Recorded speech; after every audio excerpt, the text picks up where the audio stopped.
반갑습니다. 우선 기도 먼저 하고 시작하도록 하겠습니다. 성부와 성자와 성령의 이름으로. 하느님 아버지, 우리가 이 세상 살면서 죄를 안 짓고 살 수는 없습니다. 그렇지만 항상 삶 안에서 죄를 경계하고 죄에서 벗어나 당신의 주시는 평화 속에서 살 수 있도록 이 시간 함께하여 주시고, 또 이곳에 모인 우리 교우들에게, 또 교우들 가정에 당신의 진정한 평화 내려주시기를 청합니다. 영광이 성부와 성자와 성령께.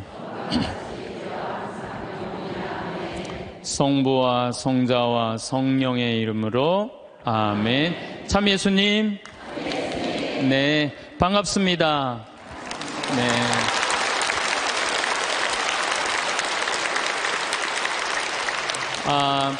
오늘 제가 여러분들하고 나눌 이야기는 회개와 용서라는 주제보다는 죄에 이르는 길이라는 주제로 얘기를 나누고 싶어요. 어떻게 하면 우리가 죄 짓고 살 수 있나, 그런 주제를 가지고 얘기를 하도록 하겠습니다. 여러분들, 세상에 살면서 우리가 죄 안 짓고 살 수 있는 사람 있을까요, 없을까요? 이 세상 사는 한 죄 안 짓고 살 수 있는 사람은 단 한 사람도 없어요. 저는 죄 질 것 같아요, 안 질 것 같아요? 저도 져요. 저도 져요. 제가 평택에 처음에 32살 때 본당 신부로 나갔을 때 교우들이 거의 4,000명이 넘었어요. 32살에 4,000명이 넘는 본당 신부를 했으니까 얼마나 잘하고 싶겠어요.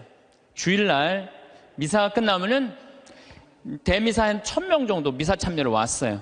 그러면은 그 미사 끝에 성당 마당에서 그 교우들 손 한 번씩 잡아주려고 한 분도 안 빼고 손을 잡아주면서 눈 마주치면서 일일이 말은 다 못했지만 눈으로 잘 지냈느냐, 잘 지내라, 이런 마음으로 눈인사까지 다 했어요.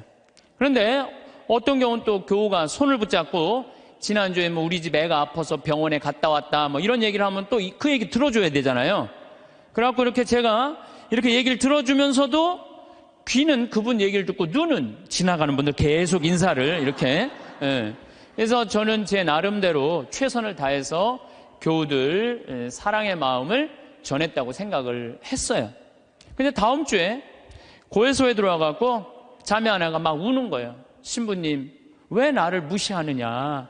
내가 돈이 없어 무시하냐? 아니면 사회적 지위가 낮아서 무시하냐?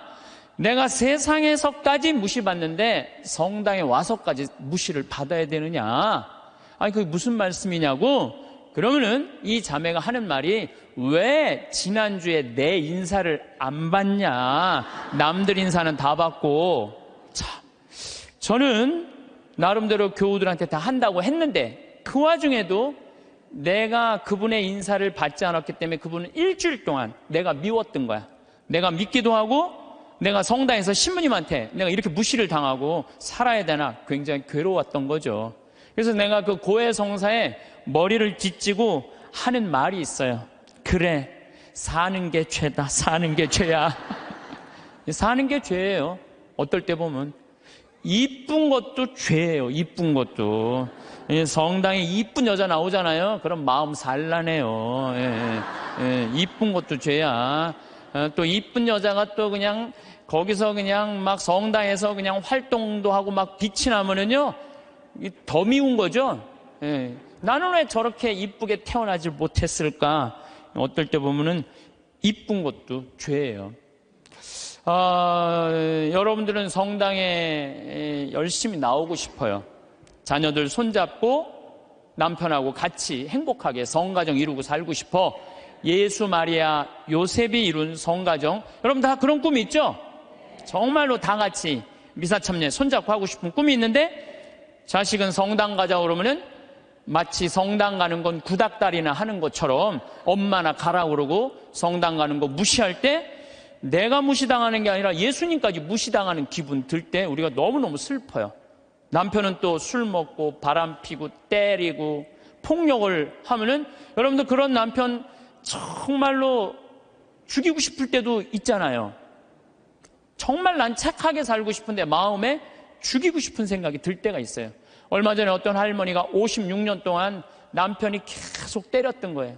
근데 이 할아버지가 이 병이 누워갖고 치료하자고 그러는데도 또 그날도 때린 거예요. 그러니까 할머니가 홧김에 그 할아버지를 결국은 죽였잖아요. 그러니까 그 할머니는 평생 맞으면서도 가정을 지키고 싶었던 거예요. 그런데 그런 조그만 죄들이 쌓여서 제 생각에는 큰 죄가 되는 것 같아요. 조그만 죄들이. 나는 착하게 살고 싶은데 세상이 가만 놔둬요, 안 놔둬요? 가만히 안 놔두잖아요.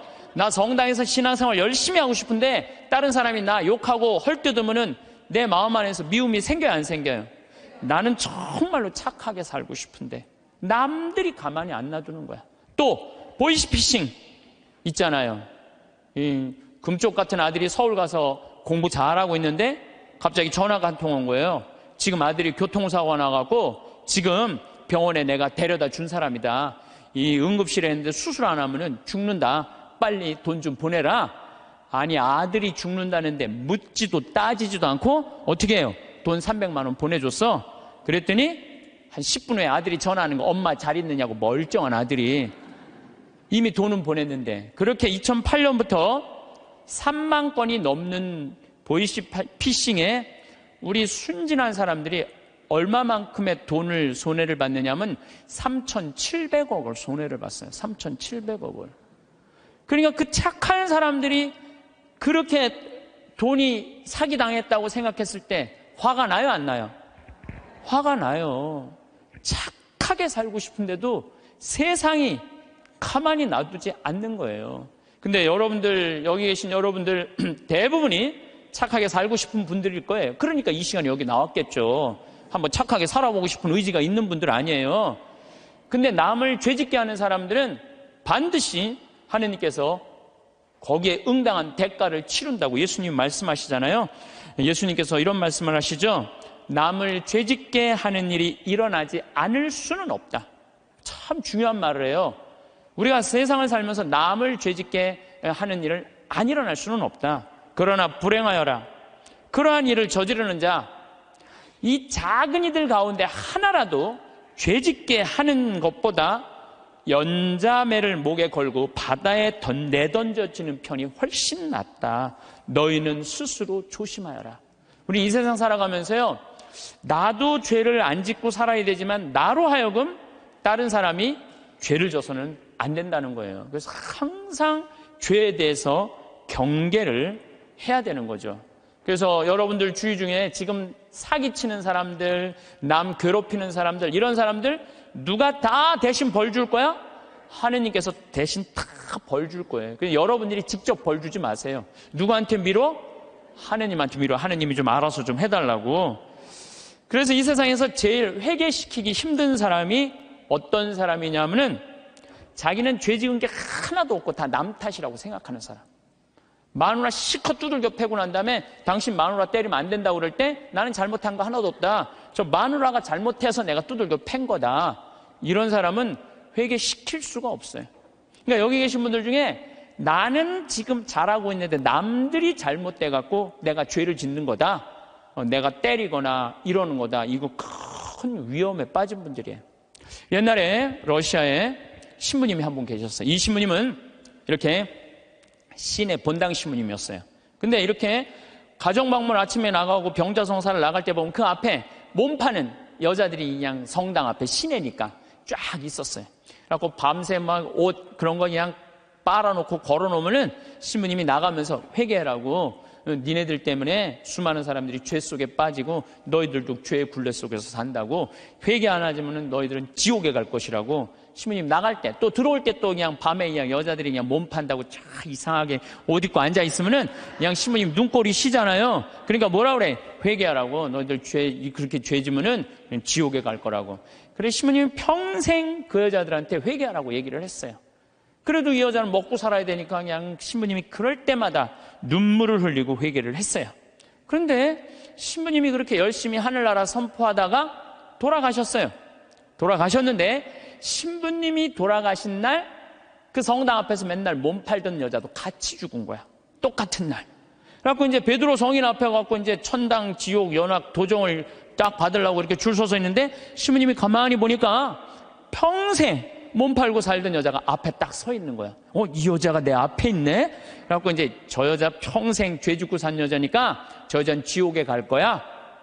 그리고 이렇게 있는데 베드로 성인이 그 여인을 보더니 안다는 듯이 싹 웃으면서 이 치부책을 대충 넘기는 거야. 대충 넘기더니 핸대는 소리가 천당 도장을 딱 찍어주는 거예요.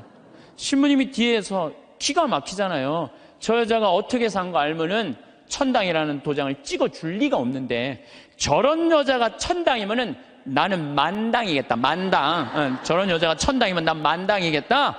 그래갖고 신부님 차례가 딱 됐는데 베드로 성인이 신부님을 딱 보더니 안 됐다는 듯이 이렇게 쳐다보더니 이 장부를 자세히 꼼꼼히 넘기는 거예요. 그러더니 베드로 성인이 신부님은 지옥이라고 지옥 도장을 딱 찍은 거예요. 신부님이 따졌죠. 지금 베드로 성인 제정신이냐고. 평생 몸 팔고 산 저 여자는 천당이고 하느님 나라 평생 선포하고 산 난 왜 지옥이냐고. 이유를 대라고. 그랬더니 또 신부님이 또 컴플레인을 하니까 이거 그냥 넘어갈 수가 없어서 그럼 내가 장부를 다시 한번 보겠다고. 그랬더니 그 여자 장부를 막 넘기더니 이 여자 천당 맞다고. 그리고 신부님 장부를 다시 보니까 신부님 지옥 맞다고. 이유가 뭐냐? 그랬더니 베드로 성인이 이런 말을 해요. 이사야전서 1장 18절에 이런 얘기가 있다. 신부님 아느냐? 주님께서 말씀하신다. 오너라. 오늘 시비를 가려보자.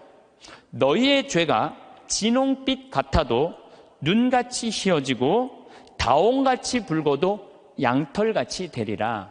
하느님께서는 아무리 죄를 많이 져도 하느님이 따지기 시작하면은 진홍같이 불러도 눈같이 희어질 거다. 다홍같이 붉어도 양털같이 희어진다. 그리고 내가 2000년 전에 내가 예수님한테 물어본 거 당신 기억 안 나느냐고. 베드로 성인이 이 루카복음 17장 4절에 주님, 제 형제가 죄를 지으면 몇 번 용서해 줘야 됩니까? 17장 4절에는 뭐라 그러냐면 하루에 7번 잘못해갖고 7번 다 와서 용서해 달라고 그래도 용서해 줘라. 나는 그렇게 배웠다. 근데 신부님이 나갈 때마다 회개하라고 할 때 그 여자는 눈물을 흘리고 회개했다. 그럴 때마다 나는 2000년 전에 예수님이 세워놓은 원칙에 따라서 다 용서해 줬다. 그래서 이 여자는 평생 매일매일 용서를 빌어서 이제는 용서해 줄 게 없다. 근데 신부님은 평생 살면서 남 회개해라, 지옥에 간다 말은 했는데 신부님은 한 번도 하늘에 대고 눈물을 흘리면서 용서 청한 적이 없다. 근데 신부님이 평생 살면서 죄 한 번도 안 졌냐? 봐라, 이거 평생 쌓인 장부 한번 쫙 해고 신부님이 그걸 보고 한 말도 안 하고 스스로 지옥으로 걸어 들어갔다는 이야기가 있어요. 인간으로 태어난 이상 우리가 죄를 안 짓고 살 수는 없습니다. 근데 제가 이렇게 가만히 보면요, 시골에서 사는 분보다는 도시에서 사는 분들이 죄를 훨씬 더 많이 져요. 시골에는요, 죄 질 일이 거의 없어요. 제가 우리 평창, 읍내 이렇게 저녁에 나가보면은요, 여기 도시에 와보면 막 빙글빙글 막 이상한 이발소 막 돌아가는 거 천지잖아요. 우리는 하나도 없어요, 그런 게. 죄 짓고 싶어도 질 수가 없어요, 죄 짓고 싶어도. 그리고 우리 시골은 밤에 이렇게 낮에도 마찬가지예요. 읍내에 나가면은 신호가 한 2개, 3개 있는데 아무리 늦게 떠나도 빵빵거리는 사람이 없어요. 근데 내가 서울 강의, 오늘도 서울에 와서 강의하지만 1초만 늦게 출발해도요, 빵빵빵빵 그래요. 이게 사람 사는 동네인지 또 아래층, 위층 또 층간소음 때문에 서로 싸우고 스트레스하고 그냥 설날 그냥 아래층 사람들이 위층에 그냥 찾아온 자식들 다 죽이고. 이게 도시에서 살면 살수록 죄를 많이 짓는 것 같아요. 시골에서 사는 것보다는. 또 높은 자리에 올라가면 올라갈수록 죄를 지을 수밖에 없어요. 내가 알던 어느 시장님. 네, 시장님인데 열심히 우리 천주교 교우죠.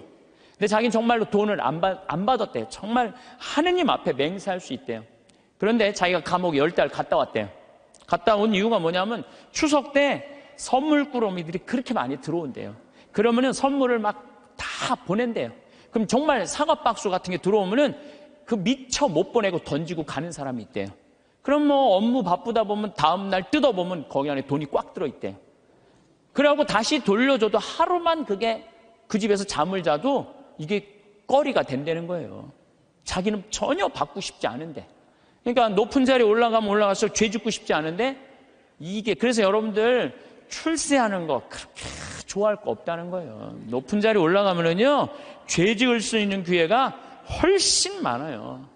많이 가지면 가질수록 죄를 더 많이 짓는. 부자가 하늘나라 들어가는 것보다는 낙타가 바늘구멍 통과하는 것이 훨씬 쉽다고 예수님 말씀하셨잖아요. 많이 가진 사람 많이 내놔야 돼요. 빌 게이츠, 워런 버핏 이 두 사람이 얼마를 만들어놨냐면 1,000억 달러를 만들어놨어요. 1,000억 달러.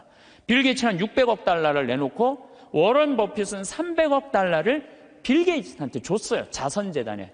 그럼 웬만한 사람이면은 자기가 만들고 싶잖아요. 300억 달러면. 참, 우리나라 전 대통령 300억 원을 냈다고 그러는데 이 빌 게이츠, 워런 버핏은 자기가 관리하지도 않아요. 빌 게이츠한테 줬어요. 왜 그랬냐고 그러니까 나보다는 빌 게이츠가 훨씬 자선 사업을 잘해왔기 때문에 잘할 것 같아갖고 300억 달러를 냈다는 거예요. 얼마나 멋있어요. 그러니까 미국의 부자들은 존경받는 거예요. 근데 우리나라 부자들은요, 이게 내놓는 걸 떼어놔서 안 떼어먹으면 다행일 텐데, 이 세금으로 떼어먹으니까 우리나라는 부자에 대한 거부 반응이 있는 거예요.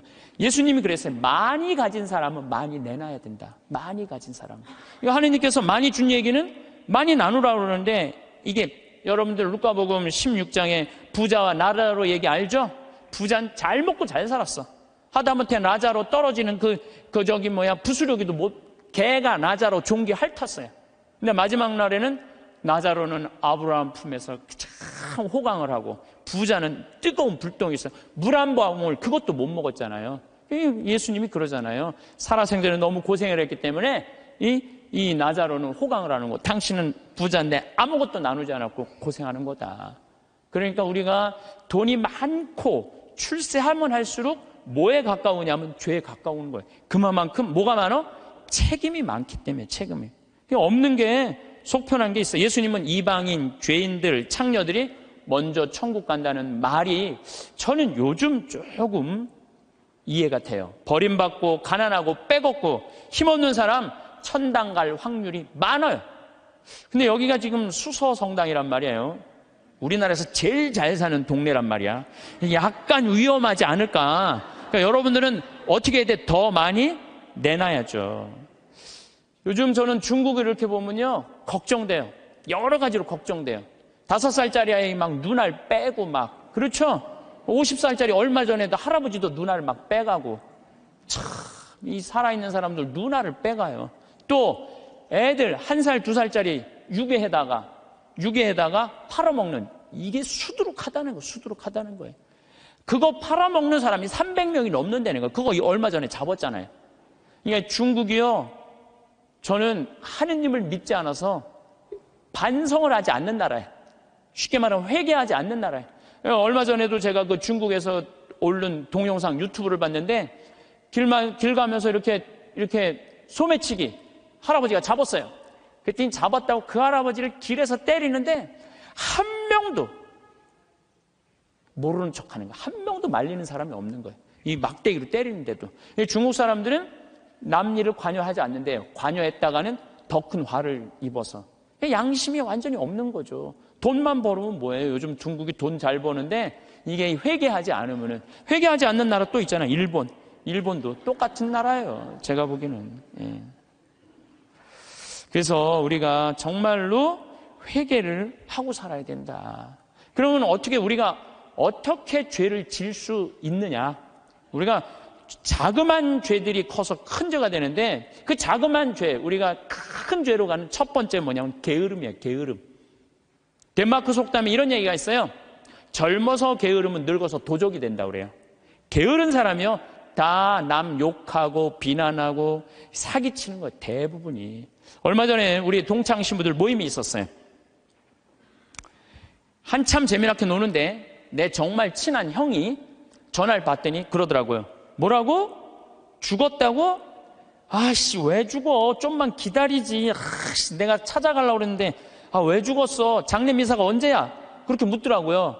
월요일 날 전화를 받았으니까 수요일 날 수원 모전동 성당에서 장례미사라고 알아서 딱 끊더라고요. 그래서 내가 너무너무 존경하고 좋아하는 형이길래 형 신부를 형 경남 형 무슨 얘기야? 그랬더니 유일하게 대자가 한 명이 있는데 위암 말기였대요. 4기. 근데 이제 신부인 대부를 이제 보고 싶었던 거. 그 신부님이 대부니까. 그래서 보고 싶다고 연락이 계속 왔대요.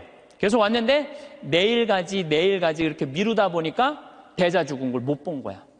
그러니까 그냥 내일로 미루다가 그 소중한 대자 죽는 걸 못 본 거예요. 그게 전화를 끊더라고요. 그래서 내가 그 형한테 그래서 형 영국의 조지 버나드 쇼라는 사람이 있어. 들어봤지? 조지 버나드 쇼. 그랬더니 들어봤대. 그 사람이 극작가야. 근데 그 사람이 1950년에 죽었는데 그 사람이 몇 살에 죽었냐면 94살에 죽었어. 94살에. 94살에 죽었는데 94살에 죽으면서도 자기 묘비명에 뭐라고 써놨느냐면은 우물쭈물하다 내 이럴 줄 알았다. 이렇게 써놓고 죽었어. 94살에 죽으면서도 우물쭈물하다 내 이럴 줄 알았다. 이러고 죽었어. 무슨 얘기냐면 우리가 내일 하지 하다가요 소중한 일을 못하는 경우가 많아요. 이 게으른 사람들이요 내일 할게 그러다가요 아무 일도 못하고 죽는 경우가 많아요. 어떤 게으른 처녀가 있었어요. 이 처녀는 아무것도 하기 싫은 거야. 머리도 안 감고 세수도 안 하고 이빨도 안 닦고 그냥 감기를 그냥 코에다 맨날 달고 사는 거예요. 밥도 자기 손으로 안 해먹고 자도 그냥 이불 속에 들어갔다가 그대로 터널 만들어 놓고 그대로 나오는 그런 여자예요. 근데 나머지는 아무것도 내 손으로 안 하는데 꼭 하나 자기가 해야 되는 일이 있어요. 똥은 자기가 싸야 돼요. 똥은 자기가 싸야 돼요. 똥은. 그 똥도 그냥 며칠 그냥 미루다가 그냥 도저히 배가 아파갖고 어쩔 수 없을 때 이제 옛날에 그냥 그 화장실 뒷간에 이제 똥누로 가는 거죠. 똥을 이렇게 앉아서 팔짱을 이제 다리 사이에 끼고 이렇게 보는데 사는 게 너무너무 괴로운 거, 귀찮고. 사는 게 힘들어, 귀찮고 죽겠다. 근데 감기가 걸리니까 또 힘을 주려니까 콧물이 쭈루룩 나와갖고 발판에 딱 닿은 거예요. 발판에 딱 닿는데 웬만한 여자 같으면 손을 꺼내갖고 이걸 훔칠 텐데 여기 무릎 이거 쪼그린 데서 팔 빼는 게 귀찮은 거야. 이렇게 쳐다보고 있는데 구데기가 한 마리 지나가다가 웬 흰 기둥이 있단 말이야. 이게 뭔가 하고 구데기가 타고 올라오기 시작했어요. 막 타고 올라오는 거야. 막 타고 올라오는데 구데기까지 날 귀찮게 하네. 그리고 막 코끝에 보일랑 말랑 할 때까지 온 거야. 이제 코끝에까지 막 와갖고 귀찮아 죽겠네. 이제 손을 빼갖고 내가 훔쳐야 되겠다. 그런데 갑자기 바깥에서 노크 소리가 땅땅 들린 거예요. 그랬더니 이 여자 너무 깜짝 놀라갖고 어떻게 했냐면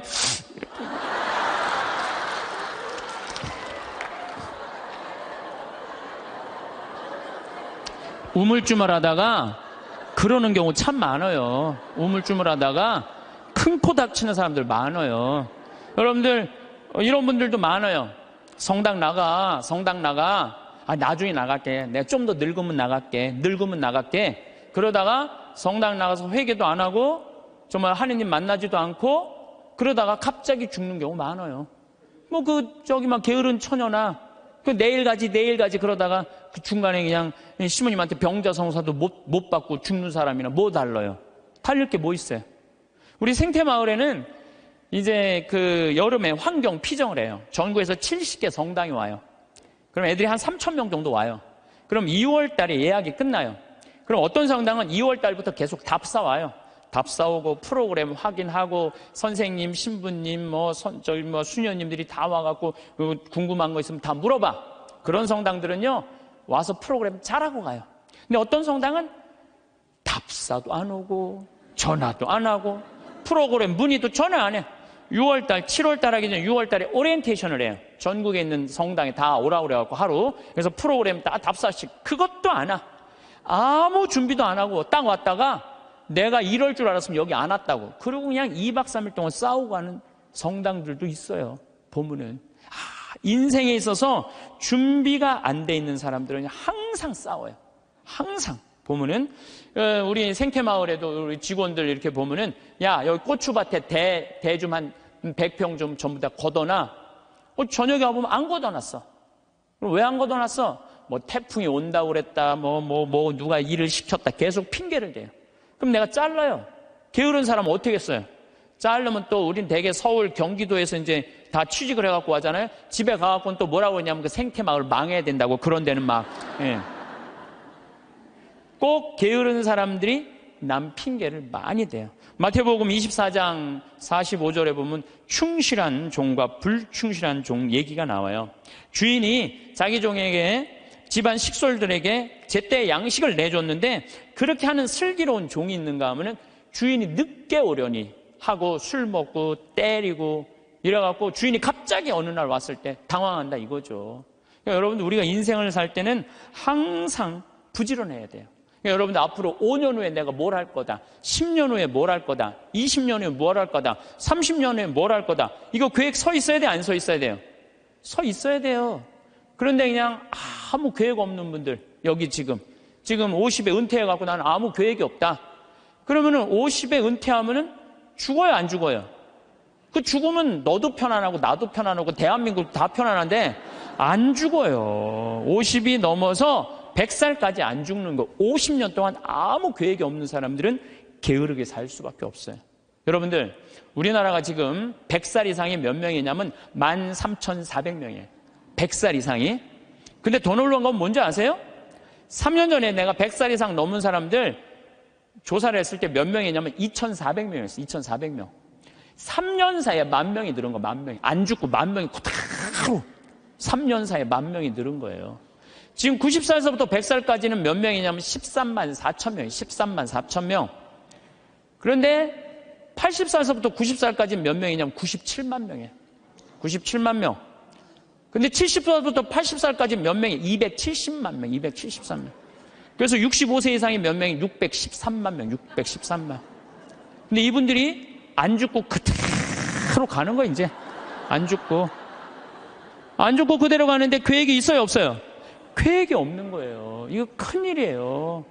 저는 제가 신학교 때 무슨 세미나를 했느냐면은 30년 전 얘기예요. 신학교 때 무슨 세미나를 했느냐면은 앞으로 주 5일째가 되면은 사람들 성당 안 간다. 토요일 날, 일요일 날 놀러 나가지 성당 안 간다. 그리고 한두 번 놀러 나가다 보면은 특히 천주교는 고해성사 봐야 되고 귀찮으니까 냉담길로 들어선다. 프랑스 예를 들었어요. 프랑스는 신자가 95%인데 미사 참여는 8%밖에 안 돼요. 90%가 성당 안 나가는 거야. 우리 한국 천주교도 그 꼴이 올 거다. 그런 세미나를 했었어요. 그래? 만약에 그렇다면은 내가 신부가 될 때는 나는 이렇게 해야지. 시골에다가 아름다운 데다 집 줘놓고 토요일 날, 일요일 날 클리 놀러 와라. 클리. 놀러 와서 거기서 미사 참여도 하고 교육도 받고 찬양도 해자. 그래갖고 저는 신학생 때부터 생태마을 꾸밀 걸 생각을 했었어요. 그때부터 나는 공부도 하고 책도 읽고. 그래서 신부 되자마자 저는 땅 보러 다녔어요. 돈이 한 푼도 없는데도 30억짜리 50억짜리 땅 보러 다녔어요. 진짜로. 나는 하느님께서 우주를 나는 15,000평을 만드는데 하느님은 우주를 창조했잖아요. 우주를 창조하고 뭐라 그랬어요? 보신이 참 좋았다. 첫날도 보신이 참 좋았다. 둘째 날도 보신이 참 좋았다. 셋째 날도 보신이 참 좋았다. 여섯째 날 마지막 인간 만들어 놓고 보신이 참. 나는 그 느낌 아니까. 예. 이게 내가 이제 이 평창 생태마을을 꾸며놓으니까 교우들도 많이 오고. 그랬더니 이제 주교님께서 저를 부르시더니 수원 교구에 15만 평이 있다는 거예요. 여주에. 거기를 생태마을로 꾸미라는 거예요. 그래서 요즘 제가 그 생태마을 꾸미느냐고 진짜 바빠요. 그러니까 그냥 하루가요 금쪽 같아요. 15,000평 꾸미는데 15년 걸렸는데 15만 평 꾸미려면 몇 년이 걸릴 것 같아요. 이제 경험도 있고, 나름대로 이제 역량도 생겼으니까 거기 한 10년 정도는 충분히 꾸밀 것 같아요. 그러니까 저는 60살 때까지 할 일이 줄을 서서 기다리고 있는 거예요. 그러니까 게으를 시간이 없는 거예요, 게으를 시간이. 근데 이번 3월 달에 아프리카 잠비아를 갔는데 80만 평의 농토를 수녀님들이 갖고 있더라고요. 근데 2만 평밖에 안 한 거, 2만 평밖에. 그래서 수녀님 왜 이 넓은 농토를 다 풀밭으로 그냥 황무지로 놔두고 왜 2만 평밖에 농사를 못 짓느냐? 그랬더니 신부님 기계가 아무것도 없는데 손으로 한 사람이 최대한 농사 지을 수 있는 게 1000평이에요. 1000평. 거기 한 20명 되는데 20명이 다 줘봐 2만 평밖에 못하는 거. 기계 살 돈이 없다는 거예요. 그래서 내가 수녀님한테 약속을 했어요. 수녀님, 내가 한국에 가갖고 포크레인, 트랙터, 경운기 다 사서 보내줄 테니까 걱정하지 말아라. 내가 내년에는 이 80만 평 완전히 농장으로 만들어주겠다. 그렇게 약속을 그냥 하고 왔어요, 제가. 그냥 하고 왔는데, 아니, 여기 딱 한국에 와갖고 제가 강의 때 몇 번 얘기했어요. 좀 도와줬으면 좋겠다. 한 2억 정도면 될 것 같으니까 여러분들 도와줬으면 좋겠다. 근데 교우들이 또 우리 절에 다니시는 분들, 교회 다니시는 분들까지 보내주는 거예요. 근데 3억이 들어왔어. 난 2억이면 되는데 굳이 3억까지 들어와. 3억. 그런데 막상 포크레인을 사고 트랙터를 사고 경운기를 사고 이래 보니까 딱 3억이 드는 거예요. 그러니까 하느님 계산하고 내 계산하고는 달랐던 거예요. 하느님은 3억인데 제가 왜 2억이라고 그럴까? 하느님이 3억을 보내준 거죠. 근데 요즘은 시절이 좋아갖고 택배로 다 가요. 그래서 내가 오늘 인천항에 가서 내일 이제 택배로 가는 거 축성 다 해주고 그리고 왔어요. 그러니까 이제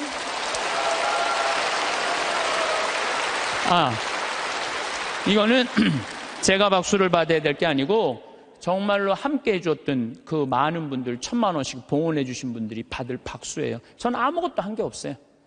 그러니까 이제 거기 갖고 이제 80만 평 농토를 꾸미고 거기를 나는 대학까지 해줄 생각이에요. 대학까지. 그 대학까지 만들어 주려고 생각을 해보니까 또 한 10년은 내가 그러니까 난 70살 때까지 일이 기다리고 있는 거예요. 70살 때까지 우리 신부들이 70에 은퇴하거든요. 근데 은퇴하기 전까지는 나는 일이 기다리고 있는 거예요. 게으르지 않을 수 있는 거죠. 그럼 이제 70살 넘어서는 뭘 할까? 우리 동창 신부들끼리 모여갖고 야, 우리가 70살이면 지금 70에 은퇴하라고 그러는데 70이면 지금 다 아저씨 같잖아요. 그렇죠? 그럼 70에 우리 뭐 할까? 그래갖고 우리 신부들끼리 모여갖고 한 얘기가 그 얘기야. 야, 우리 70 넘으면 있잖아. 적어도 신부 생활 한 30년, 40년 하면은 하느님하고 거의 친하니까 반 귀신이다. 반 귀신 되니까 우리 커피숍 하자. 커피숍에서 커피 마시러 오는 사람들 정말 힘들고 고통스러운 교우들 얼마나 많으냐. 근데 본당 신부님 바쁘니까 면담도 못하고 커피 타주면서 너 면담하면 앉아서 면담해주고 우리 동창이 20명 되니까 하루에 돌아가면서 해봤자 일주일에 하루만 나가서 일하면 되는데 우리 요즘은 사주팔자 커피숍도 많더라. 야, 우리 신부들도 은퇴해갖고 그거 해주자. 제가 그런 얘기 해요. 우리가 죽을 때까지 계획이 있어야 돼요. 계획이 없으면은요 우리의 삶이 너무너무 힘들어요. 우리의 삶이. 여러분들은 무슨 계획이 있으세요? 내가 지금 50, 60대 갖고 남은 30년, 40년 어떻게 살 계획 있으세요? 없으세요? 만약에 없다면은요 게으른 처냐고 별반 다를 게 없어요. 지금 바로 지금 다가오고 있어요. 근데 아무 일도 안 하고 있으면 문제가 많은 거예요. 그리고 내가 그 요양병원 의사가 나한테 해준 얘기예요. 70살 먹은 딸이 93살 먹은 엄마한테 요양병원에 와갖고 뇌졸중으로 쓰러진 엄마한테 와갖고 밥을 먹이면서 한 숟갈 먹일 때마다 죽어 그러더래요. 그래서 왜 엄마한테 밥을 먹으면서 죽으라고 그러느냐? 그랬더니 70살 먹은 딸이 하는 얘기가 의사 선생님 내 말 좀 들어보라고. 엄마가 91살 때 뇌졸중으로 쓰러졌다는 거예요. 여러분들 90살 넘으면요 기력 다 떨어질 때. 그렇죠? 거기에 뇌졸중까지 쓰러지면은 길게 살아야 6개월, 1년이에요. 그래서 자식이 75, 73, 70, 그 다음에 68이라는 거야. 그 자기네들도 자식한테 매달려 사는데 그 90살 먹은 엄마 어떻게 모시냐. 병들은 엄마. 마침 엄마가 7천만 원짜리 전세 살고 있었대. 우리 그 전세 빼갖고 엄마 요양병원에 넣자. 살면 얼마나 살겠느냐. 그래갖고 엄마를 요양병원에 넣은 거예요. 여러분들 근데 이걸 알아야 돼요. 90살 넘어갖고 요양병원에 들어가잖아요. 그럼 의사들이요 안 죽여요. 살려내요. 그래갖고 2년 동안 이 할머니가 안 죽은 거야. 그러니까 7천만 원을 다 쓴 거야. 다 쓰고 난 다음에 이제 병원비를 안 내니까 모시고 가라. 그러니까 오빠가 모셔라. 아니다. 나는 받은 거 없다. 네가 더 받지 않았냐. 나는 없다. 서로 이래갖고 원수돼갖고 안 만나는 거야. 70이 넘어서 자식들이. 엄마는 죽지도 않고. 그러니 자식 원수 만들고 91살에 2년 동안 누워서 돈만 축내니 그렇게 살아서 뭐하냐. 그러니 차라리 어떻게 해라? 죽어라. 그래, 죽어. 그러면서 먹이더래요. 이게 여러분들 남의 얘기가 아니에요. 여러분들 얘기예요. 여러분들 우물쭈물하다 내 이럴 줄 알았다. 이 꼴 날 뿐 많아요, 여기. 그냥 아무것도 안 하고, 아무 일도 안 하고. 그래서 저는 여러분들한테 정말 권하고 싶은 거는 내가 자식들한테 정말 늙어서 구박받기 싫으면 지금 운동해야 돼요. 운동을 하는데 무슨 운동을 했냐면 헬스 해야 돼, 헬스. 헬스장에 다녀야 돼요. 나이를 먹으면 먹을수록 헬스장에 다녀요. 미국은요, 헬스장에 다 할머니, 할아버지들이 다 다녀요. 그래갖고 돌아가실 때 6개월 이상 고생하면서 돌아가는 분들이 거의 없대요. 95%가 6개월 이내에 거의 다 돌아가신대요. 근데 우리나라는 치매 걸린 할머니, 할아버지가 거의 58만 명이에요. 58만 명. 610만 명 중에 거의 10%에 달하는 할머니가 똥오줌을 싸고 지금 저 누워 있는 거예요. 그러니 그 가족들이 미쳐요, 안 미쳐요? 미치는 거예요. 그러니까 여러분들도 내가 지금부터 삶의 계획을 잘 짜셔야 돼. 내가 이렇게 살아야 되겠다, 저렇게 살아야 되겠다. 이런 계획이 없으면요, 참 힘들어요. 사도 바오로가 데살로니가 후서 2서 3장 16절에서 15절에 이런 얘기를 해요. 무질서하게 살아가면서 우리에게서 받은 전통을 따르지 않는 형제는 누구든지 멀리 하십시오. 우리는 여러분과 함께 있을 때 무질서하게 살지 않았고 아무에게서도 양식을 거저 얻어먹지 않았으며 오히려 여러분 가운데 누구에게도 폐를 끼치지 않으려고 수고와 고생을 하며 밤낮으로 일하였습니다. 사도 바오로도요, 하느님을 전하면서도 교우들한테 폐 끼치기 싫어갖고 어떻게 밤낮으로 금을 짜는 일을 했다는 거예요. 금을 짜는 일. 사람은요, 일을 해야 돼요. 일 안 하는 사람들이 다 남 탓하고 남 비난하고 이러는 사람들, 일 안 하는 사람들이, 사실 우리는 여러분 곁에 있을 때 일하기 싫어하는 자는 먹지도 말라고 거듭지시하였습니다. 일하기 싫어하는 사람은 먹지도 말라 이거예요. 그런데 듣자니 여러분 가운데 무질서하게 살아가면서 일은 하지 않고 남의 일에만 참견만 하는 자들이 있다고 합니다. 일 안 하면 할 일이 없는데 뭐 할 것 같아요? 참견하는 거예요. 여러분들 50, 60 넘어갖고 부부싸움 왜 해는 줄 알아요? 남편들하고 부부싸움 왜 해는 줄 알아요? 할 일이 없으니까. 할 일이 없으니까 싸우는 일밖에 없는 거예요. 그냥 아내 뭐 반찬을 왜 이렇게 했느냐, 청소를 이렇게 했냐, 그냥. 그러니까 젊었을 때 그냥 제발 일찍 퇴근하라고 그래도 그냥 일찍 집에도 들어오지 않더니 늙어선 굳이 집에 들어오지 않아도 되는데 그냥 때 따라 철 따라 그냥 집에 들어와갖고 그냥 일이 없으니까 챙겨내는 게 일이. 그런 사람들에게 우리는 주 예수 그리스도의 이름으로 지시하고 권고합니다. 묵묵히 일하여 자기 양식을 벌어 먹도록 하십시오. 오늘도 내일도 아무 계획이 없거나 일이 없으면 사는 게 지겨워요. 일이 없으면 지겨워요. 우리는 저는 어렸을 때 시골에서 농사 졌어요. 옛날에는요, 다 일해야지 먹고 살았어요. 전 7살 때 벼를 뱄어요. 사람들이 믿지 못하겠지만 할머니들은 이해가 할 거예요. 7살 때 벼를 뱄어요. 벼를 베고 아버지가 꼭 이 뒤에다가 꼭 볕단을 한 단씩 져줬어요. 그럼 그걸 쥐고 집에까지 갔었어야 돼. 그걸 쥐고 가면 목이 얼마나 따가운지 몰라요. 그래갖고 지금도 기억이 안 되니까 논두렁에 내가 이렇게, 그게 무거우니까 기대고 한 얘기가 있어. 아유, 사는 게 이렇게 힘드네. 이렇게. 그러니까 옛날에는요, 중고등학교, 학교도 못 다녔지만은 옛날에는요, 애들이 10살, 15살 다 일했기 때문에 문제 있는 애들이 없었어요. 근데 요즘은요, 아버지만 일해도 다 먹고 살아. 나머지는 일을 안 해도 돼. 근데 학생은 뭐가 전문이에요? 뭐가 일이에요? 학생한테는 공부가 일이죠. 그런데 여러분들 이걸 알아야 돼요. 대한민국 이 병을 고쳐야 돼요. 애들이요, 중학교 1학년 때까지는 따라가요, 공부를. 근데 중학교 2학년만 되면 못 따라가요. 갑자기 함수, 2원 1차 연립 방정식 이런 게 막 미지수 이런 게 막 나와요. 그러니까 애들이 이해를 못하는 거예요. 중학교 2학년만 되면은. 영어도 막 관계 대명사, 관계 부사. 내가 2학년 교과 과정을 다 이거 강의하는 거 뽑아봤어. 나도 모르는 게 많더라고. 나도 모르는 게. 그러니까 중학교 2학년 애들은요, 몸은 크지 이해는 안 되지. 엄마는 공부하라고 그러지. 학교 가면은 수업 시간에 알아듣는 건 하나도 없지. 신경질이 나요, 안 나요? 그러니까 이 중학교 2학년 애들이 무서운 거예요. 그래서 무서운 거 얘네들이. 얼마 전에도 중학교 2학년 애가 뭐 선생님한테 욕을 하고 그냥 신경질 하는데 창문을 깨갖고 그냥 여기 붕대를 감고 왔더라고. 중학교 2학년이요? 무시무시해요. 얼마 전에 미국에서도 중학교 2학년 애 총 쏴서 선생님 죽였잖아요. 북한이 왜 전쟁을 못 일으켜요?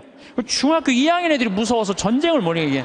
얘네들이 무슨 일을 할 줄 몰라갖고. 여러분 혹시 자녀들 중에 중학교 2학년, 걔네들 무서워요. 중학교 2학년 애들. 요즘은 그 운전면허인데도 초보 운전 이거 안 써붙인대잖아요. 차 뒤에다가 중2 타고 있으면 이것만 써붙이면 그냥 아무도 안 건드려요. 아무도. 그러니까 중학교 2학년 때부터 어떤 일이 벌어지느냐면은 중학교 2학년, 3학년, 고등학교 1, 3학년 5년 동안 이해 안 되는 상태에서 5년을 학교를 다니는 거예요. 그러니까 이때부터 뭘 하느냐면 게임을 하는 거예요. 이때부터 게임을 하는 거예요. 그건 이해가 되니까. 게임은 이해가 되잖아요. 몇 번만 하고. 그리고 시험은 한 번 못 보면 그걸로 끝나지만 게임은 한 번 실패해도 다음에 다시 기회 줘요, 안 줘요? 머리만 살면 계속 기회를 주잖아요. 그러니까 애들이 게임에 미치는 거예요. 그러니까 5년 동안 게임을 하면은요, 정상적인 애들이 거의 없어요. 근데 독일은요, 딱 7학년제로 해갖고 중학교 2학년 딱 나이 돼갖고 얘가 공부를 이해를 한다. 그럼 인문계학교로 보내요. 공부를 이해 못한다. 그럼 기술학교로 보내요. 기술학교로. 얘네들은 스트레스 받을 일이 하나도 없는 거야. 우리나라는 이해하는 놈이나 못하는 놈이나 다 고등학교 3학년 때까지 가는 거야. 이제 내일 모레 이제 수능 볼 때까지 다 같이 가는 거야. 수능 볼 때까지. 그러니까 5년 동안 얘네들이 다 학교 폭력에, 왕따에, 자살에 수많은 문제들을 일으키는 거예요. 공부 못하는 애들은요, 학교 가갖고 운동을 하든지 아니면 내가 지금 잠비아에 트랙터 경운기 포크레인 보내듯이 트랙터 경운기 포크레인을 배우든지. 그럼요, 걔네들 절대 문제 일으키지 않아요. 일이 없으니까. 학교에 가갖고 일이 없으니까 얼마나 지겹겠어요. 거기다가 그냥 학원 밤까지. 그러니까 애들이 미치는 거예요. 그러니까 요즘 애들이 제정신 있는 애들이 별로 없는 거죠. 그래서 제가 항상 드리는 말씀이 그거예요.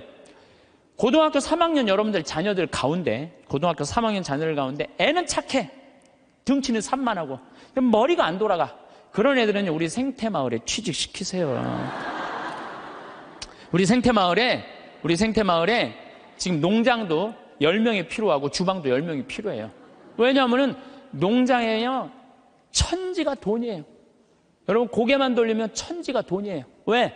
이 10월 1일부터 한 20일까지 깻잎 따거든요. 깻잎만 작년에 우리가 5천만 원어치 깻잎을 담아서 팔아요. 그러면은 2억 원어치를 따도 2억 다 팔아요. 근데 딸 손이 없는 거야. 딸 손이. 깻잎 끝나고 나면 콩잎, 이 콩잎 누런 거 이거 다 돈이에요. 다 돈이에요. 그것만 따갖고 된장 속에 박아두면은 서울 사람들 그것만 먹으면 이거 어디서 사느냐고. 다 돈이야, 다 돈. 근데 뭐가 일이 없다는 거예요. 내가 우리 수원교구 주부에다가도 고등학교 3학년 아이들 중에 튼튼한 아이들, 수능 시험 못 본 애들, 이런 애들, 착한 애들, 이런 애들 취직 원서 내라고 내가 수없이 지금 내도 고등학교 3학년 졸업한 애들은 한 명도 없어요. 뭐냐면 내 자식만은 농사 안 시키겠다 이거예요. 내 자식이 여기서 빈둥거리고 놀아도 끝났는데도 엄마들은 꿈을 포기하지 않는 거예요. 대한민국의 불행이 여기 있는 거예요. 거기서 그냥 원서만 넣어갖고 대학 들어가 봐요. 그럼 끝나고 난 다음에 취직 안 되면. 그래서 캥거루가 우리나라가 47만 명이에요. 엄마의 그 뱃속에서 25, 30살이 됐는데도 직장을 못 구하고 그냥 집에서 엄마 뱃속에서 그냥 거기서 용돈 받아갖고 쓰는 애들 캥거루가 47만 명이래. 47만 명. 그러니까 그 집들이 다 스트레스 받는 거예요. 죽이느니 원수니 너 같은 걸 낳고 내가 미역국을 끓여 먹은 내가 미친놈이라는 둥 뭐 이런 일들이 벌어지는 거예요. 저는 그래서 이런 생각이 들어요. 지금 시골에 우리가 농민들이 한 350만, 한 360만 정도 되는데 다 70, 80, 90의 나이가. 취직 그 집에 다 테란이에요. 다. 지금 20대들 놀고 집에서 컴퓨터 게임 이거 하는 애들 전부 다 거기 취직시키라는 거예요. 뭐 국가에서 월급도 좀 주고. 그래갖고 앞으로 블루오션은 농업이에요. 농업이 블루오션이에요. 사람이요, 일을 해야지 죄를 안 져요. 일하는 사람은요, 남 탓할 시간 없어요. 남 핑계댈 시간 없어요. 일이 막 하는 사람, 하루하루가 금쪽 같은데 남 욕할 시간이 어딨어. 아무것도 할 일 없는 사람이 대통령부터 저 밑에까지 다 욕하는 거예요. 온갖 거 다 참견하면서 다 일 없는 사람들이 남 욕하는 거지, 일 있는 사람은요 남 욕할 시간이 없어요. 그래서 우리가 진짜 무서운 거는 일을 안 하는 거다. 요즘 일하고 싶어도 일자리가 없다고들 하는데 우리나라들 중소기업, 농촌 천지가 일손이 모자라요. 우리 형님도 큰 형님도 한 40명 정도 공장에서 데리고 일을 하는데 우리나라 아이들은요 일주일만 하면 다 내던지고 간대요. 그러니까 우즈베키스탄, 파키스탄 이런 데서 방글라데시 얘네들 쓸 수밖에 없다는 거예요. 나도 한번 공장에 가보니까 다 까만 애들이 그냥 눈이 하얀 애들이 막 이런 애들이 다 일을 하더라고요. 그러면서도 우리는 일자리가 없다고 이러니 이게 얼마나 얼마나 답답하냐 이거예요. 여러분들, 섹스피어는 이런 얘기를 해요. 잠자는 거인보다는 부지런한 난장이가 낫다로래. 아무리 능력이 뛰어난 자라도 부지런한 사람을 이길 수가 없어요. 그러니까 여러분들 자녀들 중에 대학을 나왔어, 최고의 교육을 받았어, 근데 일을 안 하면요 아무 소용이 없는 거예요.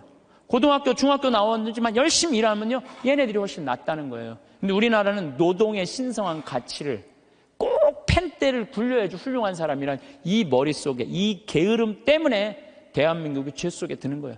저는요 무슨 성폭력, 학교폭력, 자식이 부모 죽이고 노름하고 게임하고 다 뭐 때문에 일이 없어서 일만 하면요 이런 죄들 싹 없어져. 우리 농장 직원들이 하는 얘기가 있어요. 해만 지면 잔다는 거지. 아무 생각 없이 사는 거야. 아무 생각 없이 해만 지면 그냥 밭에 나가서 그냥 일하고 그냥 해만 지면 자고 다음날 일어나고 또 해만 지면 자고 해만 지고 자. 얼마나 좋아요. 근데 아침부터 아무 할 일이 없어. 힘은 흘러 넘치는데 어떻게 했어요? 죄질 수밖에 없는 거죠.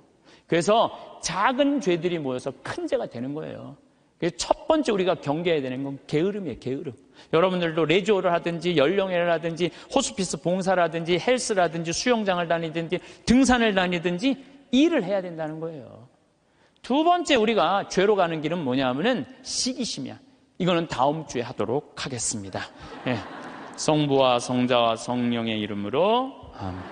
영광이 성부와 성자와 성령께, 성부와 성자와 성령의 이름으로 아멘. 네, 감사합니다.